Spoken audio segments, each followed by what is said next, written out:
తెలంగాణ ఉద్యమకారుడు. తెలంగాణ రాష్ట్ర సాధన కొరకు తన ఉన్నత ఉద్యోగాన్ని వదులుకొని వచ్చి ఉద్యమంలోకి వచ్చి పనిచేసి ఆ తర్వాత తెలంగాణ రాష్ట్ర ప్రభుత్వం వచ్చిన తర్వాత ప్రభుత్వ డిజిటల్ మీడియాకి ఇన్ఛార్జిగా పనిచేసిన కొనతం దిలీప్ గారిని ఇవాళ పోలీసులు ఏ కారణం చెప్పకుండా అకారణంగా 5 గంటలకు పైగా ఇప్పటికీ తీసుకొచ్చి అక్రమ నిర్బంధం చేసి పెట్టిండ్రు. సిసిఎస్ పోలీసులు తీసుకొచ్చి ఇక్కడ పెట్టిండ్రు. కుటుంబ సభ్యులందరూ కూడా వాళ్ళు బాగా భయపడుతున్నారు, వాళ్ళు తీవ్ర మనోవేదనకు గురవుతున్నారు అని చెప్పి తెలిసిన మరుక్షణమే మేమందరం కూడా బీఆర్ఎస్ పార్టీకి సంబంధించిన ముఖ్య నాయకులందరూ కూడా అందుబాటులో ఉన్న వాళ్ళందరం కూడా ఇక్కడికి చేరుకోవడం జరిగింది. ముందు మా న్యాయవాదుల ముందు వచ్చి మాట్లాడినరు. ఏం కేసులో అరెస్ట్ చేసినారు, ఆయన ఏం నేరం చేసిండు, ఎందుకు అరెస్ట్ చేసినారు అని చెప్పమంటే మేము అరెస్ట్ చేయలేదని చెప్తున్నారు. మేము అరెస్ట్ చేయలేదు, విచారణ చేస్తున్నామని చెప్తున్నారు. సరే విచారణ చేసుకోండి అని చెప్పి న్యాయవాదులు వచ్చి కిందకు వచ్చి కూర్చొని ఉన్నారు. మేమందరం వచ్చినాం. మేము వచ్చిన తర్వాత కూడా డీసీపీ గారి దగ్గరికి, అడిషనల్ సిపి గారి దగ్గరికి వెళ్ళి అడిగినాం, ఏంటి అసలు దేనికి తీసుకొచ్చినారు దిలీప్ గారిని, ఏం కారణం ఏంటి, ఏం చేసిండు ఆయన నేరం చెప్పండి అని. ఏం లేదండి, మాకేదో ఎక్కడనో తెలుగు స్క్రైబ్ అనే ఒక యూట్యూబ్ ఛానల్లో ఏదో ఒక వార్త పెట్టినరు, మేము దాని మీద విచారణ చేస్తున్నాము అని చెప్పినారు.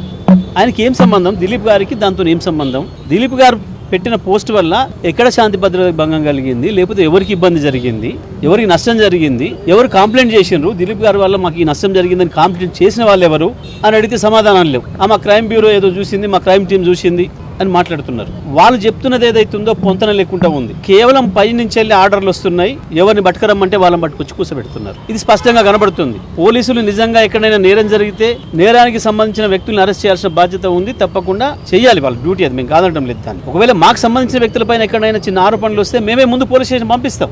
ఇవాళ ఉన్న చట్టాల ప్రకారం పనిచేయాలి అని చెప్పి మేము పోలీసులకు పదే చెప్తా ఉన్నాం. సోషల్ మీడియాలో ఇంకా ఎక్కువ పోతుంది. మా వైఫల్యం, మమ్మల్ని ఎండగడుతున్నారు, ప్రజల ముందర పలసన అవుతున్నాం.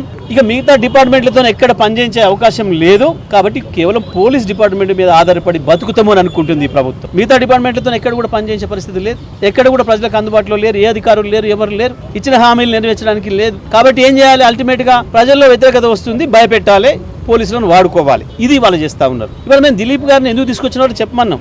అరెస్టు చెప్పడం లేదు, ఇంకో కారణం, సరైన సాహిత్యమైన కారణం చూపించడం లేదు. మాకేదో ఉంది అనుమానం, మేము ఎందుకు ప్రశ్నిస్తాం. మీ ఇష్టారాజ్యం కాదు ఇది, మీ ఇష్టారాజ్యం కాదు. ఎవరు పడతాలను పట్టుకొస్తాం, మాకు అవసరం ఉన్నప్పుడు మేము తెచ్చుకుంటాం, మాకు అనుమానం ఉంటే తెచ్చుకుంటాం. పోలీస్ రాజ్యం లేదు ఇంకా ఇక్కడ ప్రజాస్వామిక రాజ్యమే ఉండాల్సింది. నిజమే మాట్లాడితే కోతలు, ప్రజాప్రభుత్వం నిజమే. ఏ ప్రభుత్వం? ప్రజల్ని మింగేసే ప్రభుత్వం, ప్రజల్ని అణిచేసే ప్రభుత్వం, ప్రజలు ప్రశ్నిస్తే దాడులు చేసే ప్రభుత్వమా ఇదా మీరు చేసిన పని?